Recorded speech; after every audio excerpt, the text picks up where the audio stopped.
Okay, Shalom Aleichem, good evening, welcome back to, I believe, class number 10. Can you believe it? We're already in class number 10. I guess we're a third of the way through our 30 letters in 30 days.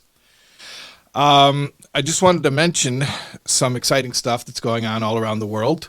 I think last night I mentioned that there was a group in Melbourne, Australia that's been learning the letters and got together on Shabbos. So I found out now there's a group in Sydney who's also getting together, and they're going to have a big gathering coming up, I think, this Sunday. So it's good to hear reports from all over the world, literally from all over the world. I don't know if I've mentioned this before, but now is a great time to mention it. There's going to be this central Farbrengen celebration Siyum gathering on the night going into Yud Aleph Nissen, early Yud Aleph Nissen, which is, I believe, Monday, April 11th, at the Archival. We're going to get together to read a pankali, a group letter, which has the names of all the mishtatzim, all the participants in the shir.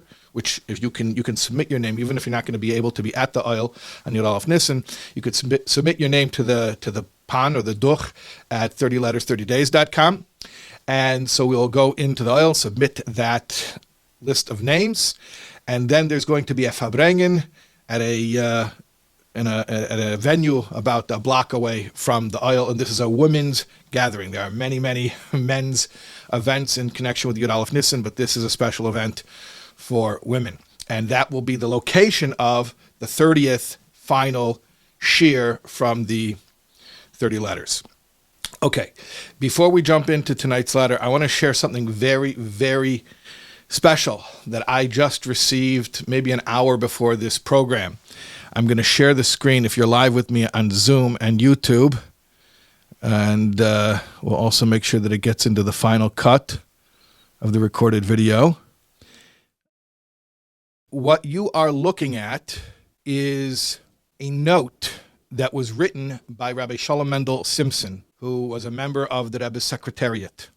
And as we mentioned in previous classes, Rabbi Simpson was involved in the process of bringing the letters to publication, from the archival office copies that were retained by the Secretariat to the editing process that was overseen by Rabbi Shalom Ber Levin from the library. This particular note was written by Rabbi Simpson. You see he signs at the end, Shalom Mendel. This was a note that was written to go along with a stack of letters which Rabbi Simpson brought into the Rebbe in the summer of Tafshin Mem Zayin. Okay, remember the timeline. They found out that the project even existed, that the Rebbe wanted to make an Igris just right after Purim of Tafshin Mem Zayin. So we're talking about the springtime of 87. They got the first volume published before the Rebbe's birthday, Yud Aleph Nissen, meaning within 3 weeks of the project even being launched. And then the Rebbe kept pushing that volumes should be produced at a very efficient pace. So this is now a few months later. This is the summer of 87, and they were already working on volume 4. Okay, so this is the note that accompanied letters from the Secretariat that were being then submitted to the Rebbe for the Rebbe's personal approval and blessing. This was for volume 4, which then was published in Tishrei of Memches. Okay, so now you understand the timeline a little bit. So at the top of the note it says, Kvei Kedushas Admor Shlita, the Rebbe, Kemei Bepomim HaKoidmeis, just like in the previous times, meaning this is already volume 4, so Rabbi Simpson is saying, I'm following the same protocol as the previous volumes. Hineni Bezeh Mitzarev HaTokis Mimichtevei Kvei Kedushas Admor Shlita, I am including copies, these were facsimiles, of the letters from the Rebbe, Mishnas Tafshin Yud Aleph. So by that point, they were up to that year, Tafshin Yud Aleph, 1951. Rak Chelik, and in a parentheses, but underlined, Rabbi Simpson writes, Rak Chelik, just a part, meaning these are not all of the letters that the Rebbe wrote in that year, Tafshin Yud Aleph. Pivotal year, that was the first year after the Rebbe officially accepted the Nesius, the leadership. Kemuvin Kama Michtovim, Hashem shel Mekabel HaMichtov. It's understood that in many places, meaning for privacy reasons, I took out the name of the one who received the letter. V'gam bifnim Hamichtov Asisi Canal. Also inside the letter, I did the same thing. Like if the Rebbe mentioned the person's name again, or any identifying references, so I also removed that, Rabbi Simpson says. V'yitan Hashem Yisborach, so now he says a prayer. Hashem should give, should grant, Shia l'ratzin, that this should be favorable, meaning the project of printing Igros should be favorable. V'nuchal lahamshich bezeh behektim, and that we should be able to continue this expediently, efficiently. Bichdei lahadves hanal, in order to get this volume to print, Shalom Mendel.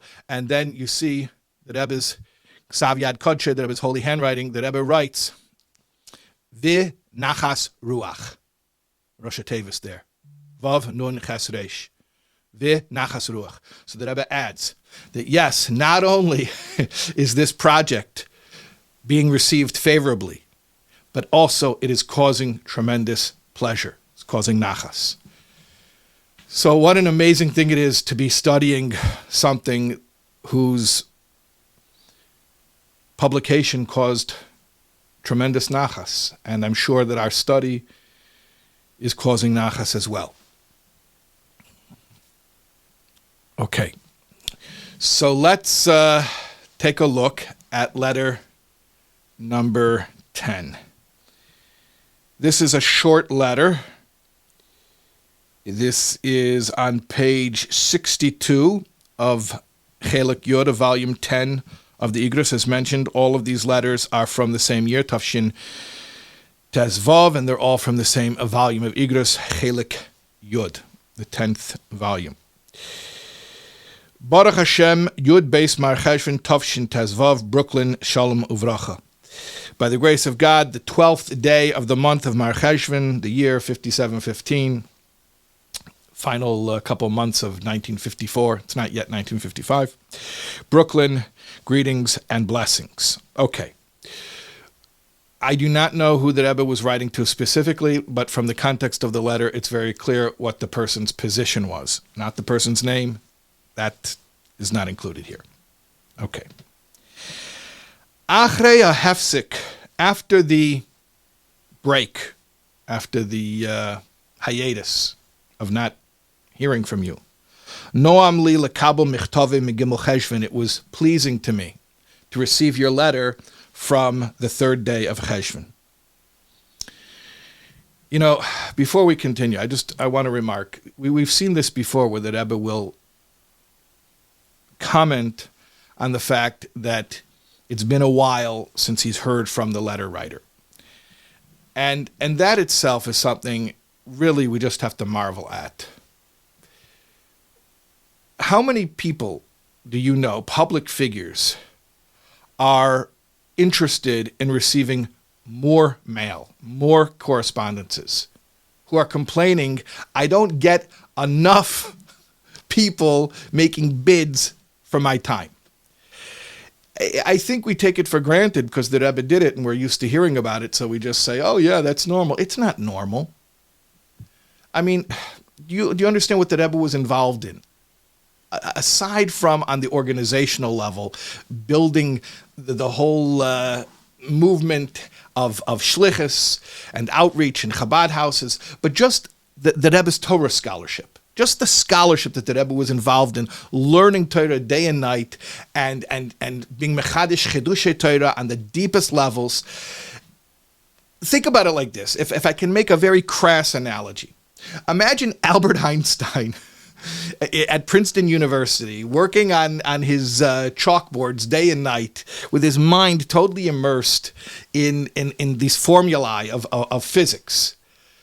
And everyone understands that Einstein's in his own world and he needs to be left alone.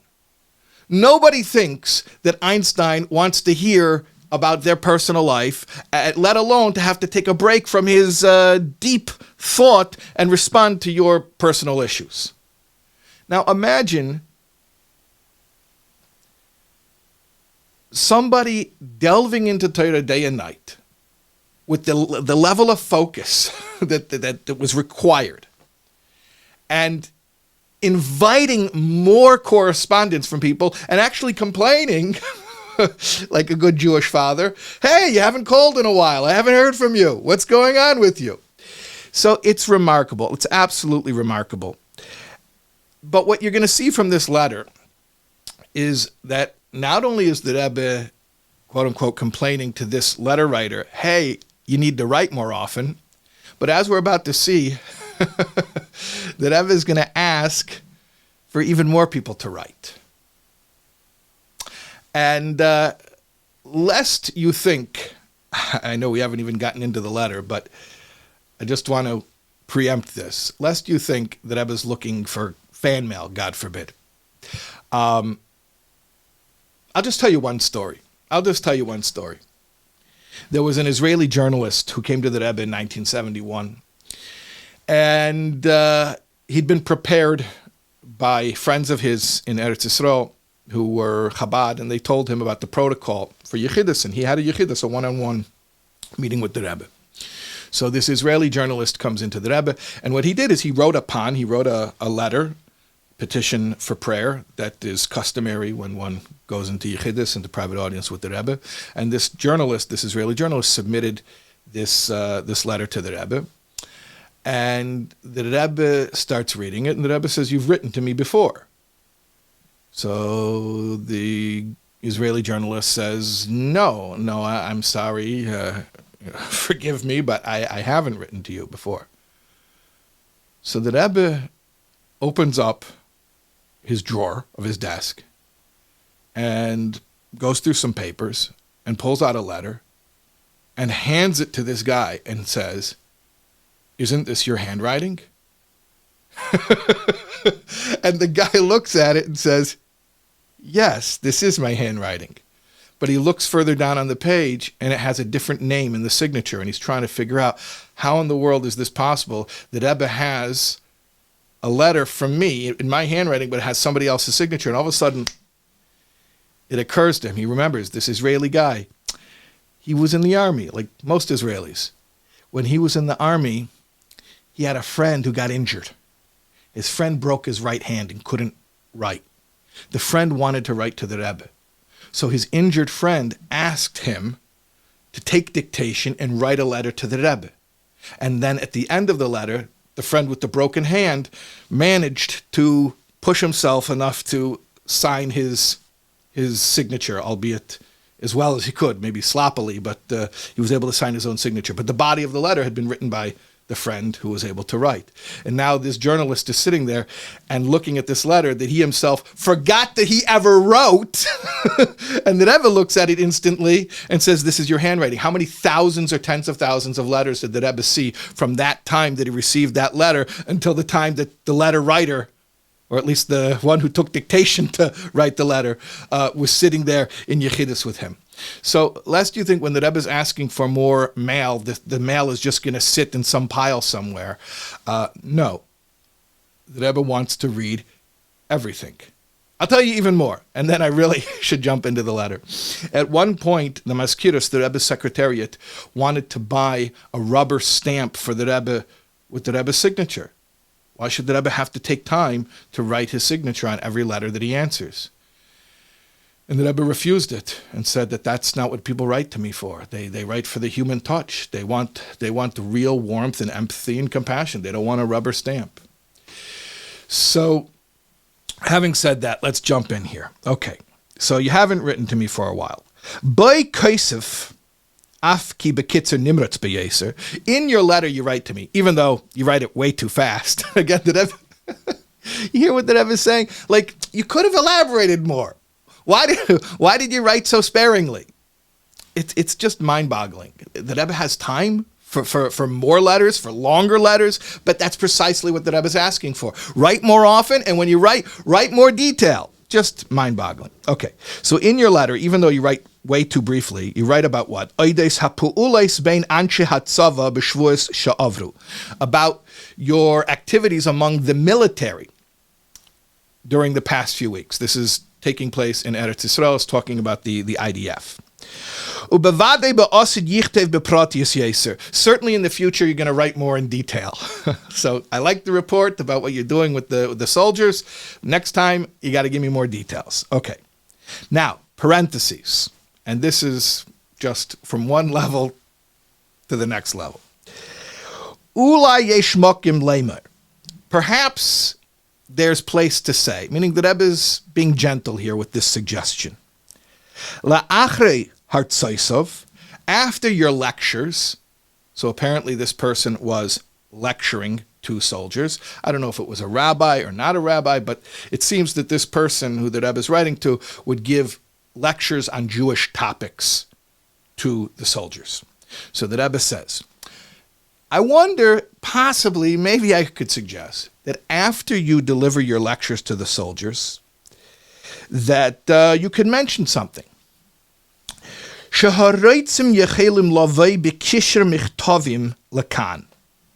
That whoever wants to could correspond here, meaning to the Rebbe. You could tell the people in the audience, if they want to write to me, they can write to me. Lebira eze shaila hamavalbelis chulu, to clarify questions that may disturb them. The Rebbe is telling this lecturer, when you're lecturing, it may come up, you might find a natural place to sort of just mention that, hey, if you've got more questions about Yiddishkeit, the Lubavitcher Rebbe would be interested in hearing your questions.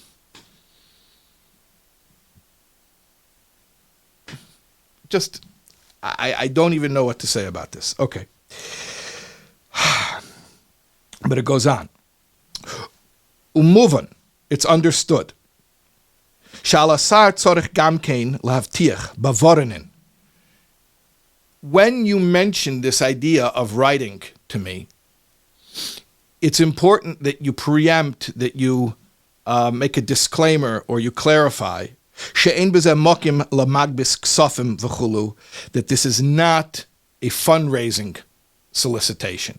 Meaning you have to tell them that you're not going to get solicited for fundraising. You're not going to be put on some list.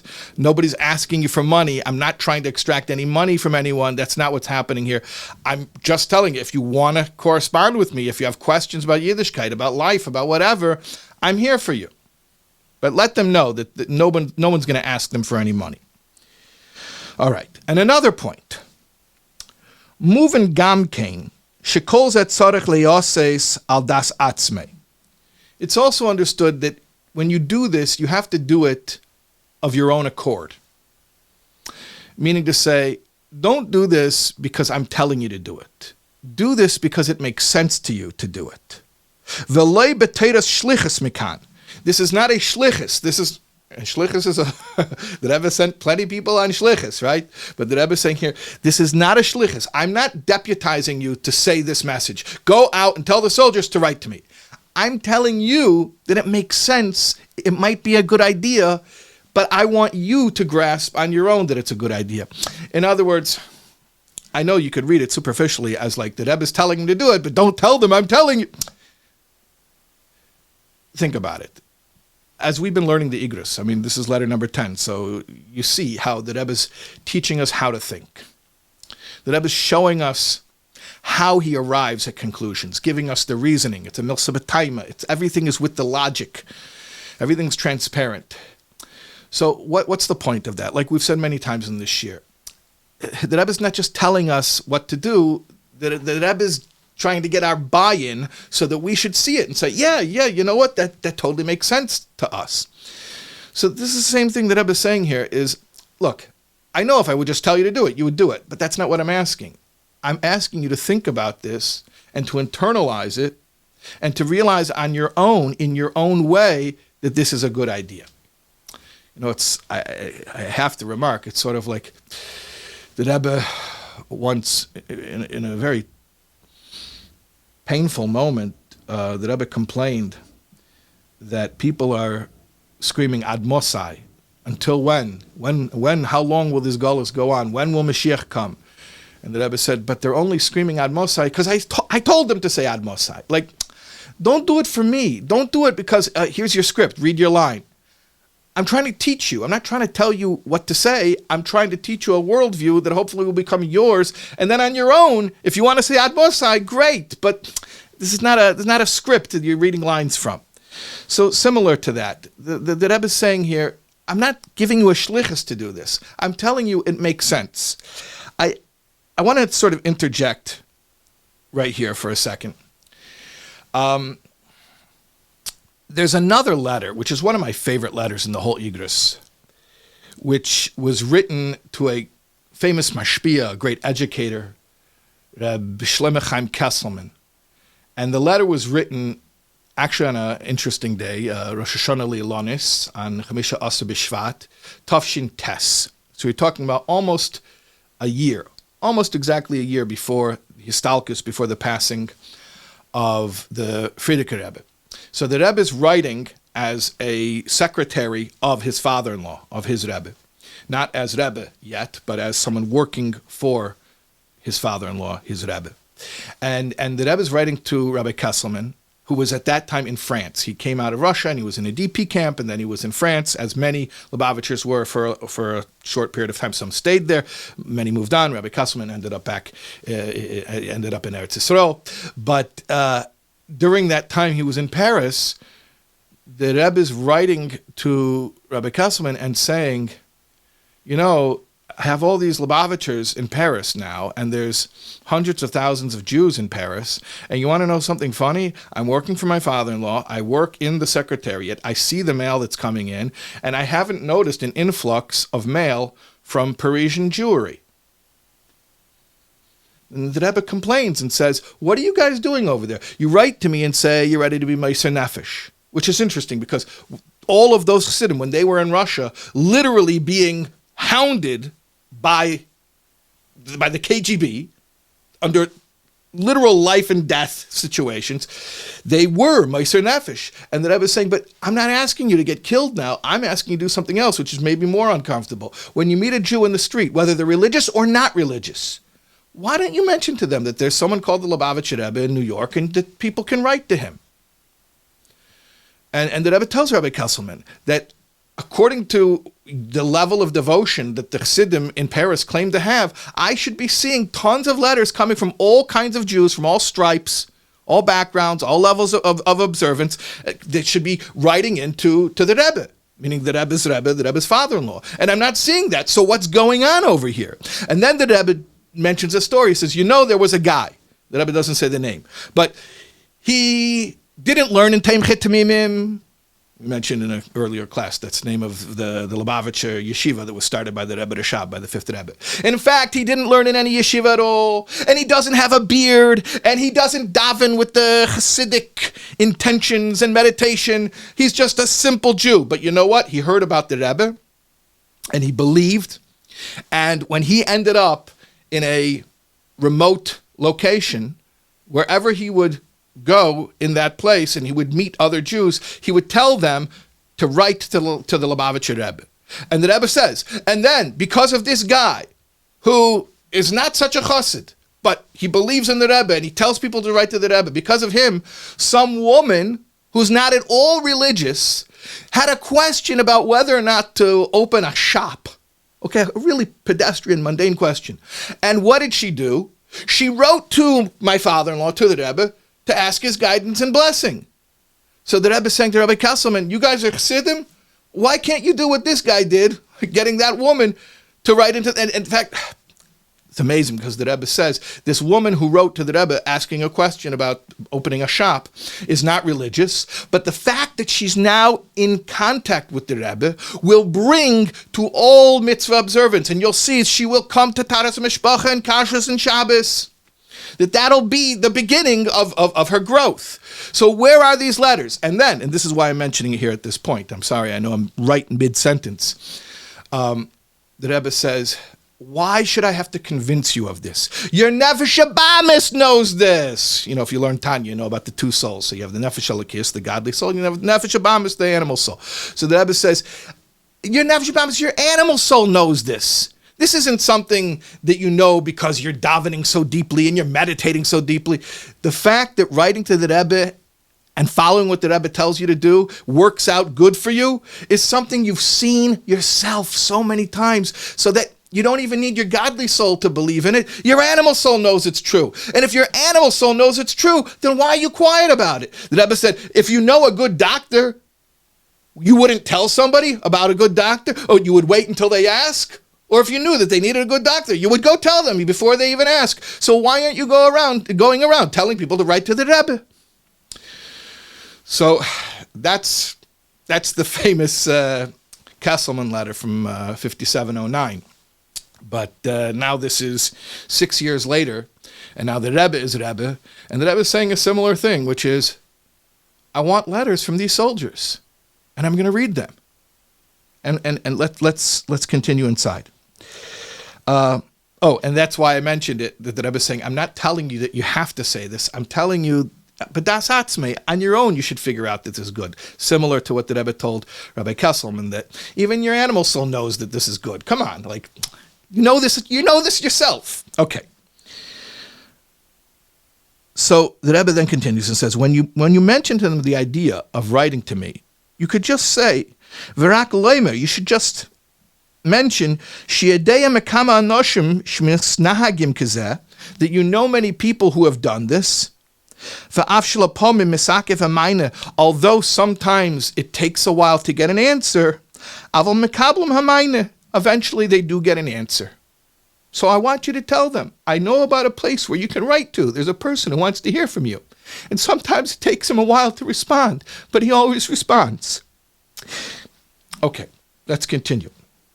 If you find it favorable, if you find it acceptable, here's another suggestion what you can do with the soldiers. You could give a Tanya, a copy of the book of Tanya, as an award to somebody who does something exceptional in the area of Judaism, among the soldiers. This is interesting because we had a letter earlier where the Rebbe was writing to Rabbi Schusterman in Chicago and encouraging the Kinnis Sofrim Tarbe Chochma, the little competition between the kids could be a good thing. So here the Rebbe is saying with the soldiers that if one of the soldiers does something special in Judaism, to reward them with a Tanya as a prize.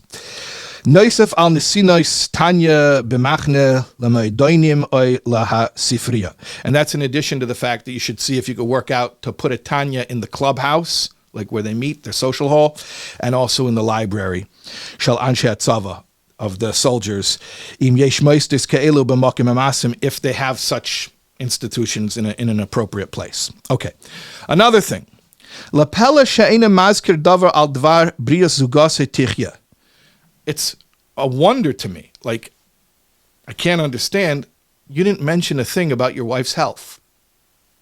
Apparently, this person had written to the Rebbe previously and mentioned that his wife had a health problem. Okay?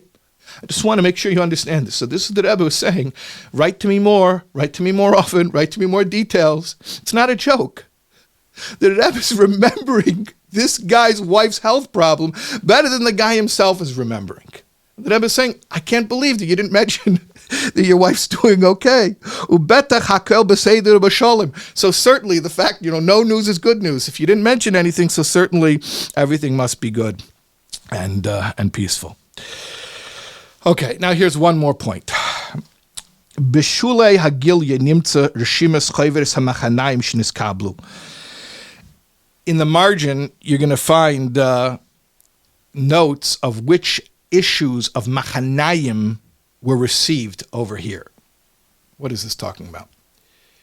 There was a magazine that the Israeli military chaplain's office put out. Maybe they still put it out for all I know. But it was called Machanayim. And Machanayim was something that the Rebbe was interested in. And the Rebbe was telling this person, I've received certain issues, and I'm not even sure if the Rebbe was saying, I got them from you, or maybe I got them from other sources, but the Rebbe then makes a list. Here are the issues of the Machanayim Military Chaplain magazine that we have, and basically saying, send the rest so I can have a complete set. What is this about? I don't think a lot of people realize the nature of the Rebbe's library. I know people have heard about the Rebbe's library. You heard about the library of Agudas Chassidei Chabad. This is the famous court case about the library. This library is an extensive collection of all types of works. And the Rebbe was very particular in this. It wasn't just the Sfarim that the Rebbe was learning from, or the Sfarim that the Rebbe was quoting in Likutei Sichos. There were all types of books in the library. There are all types of books in the library. I spoke, actually, this evening, I called Simon Jacobson, and because he worked in the library, and I asked him to confirm for me that there were all types of books. He said, yeah, a lot more diverse than Machanayim. He said there were all kinds of books, and even things you wouldn't even expect in a Jewish library, but the Rebbe wanted that it should be exhaustive. It should have everything. And the Rebbe was meticulous about collecting and expanding and adding to the library all the years. So here the Rebbe is writing to this person and saying, here are the issues of Machanayim magazine we have. I would like a complete set. Bibirkas hatzlacha b'chol anal, with blessings for success in all of the above. Nichte b'tzidei, there's the PS, and then the PS is the Rebbe listing the issues of Machanayim that the library was in possession of already. And that's our letter tonight. We'll see you tomorrow night.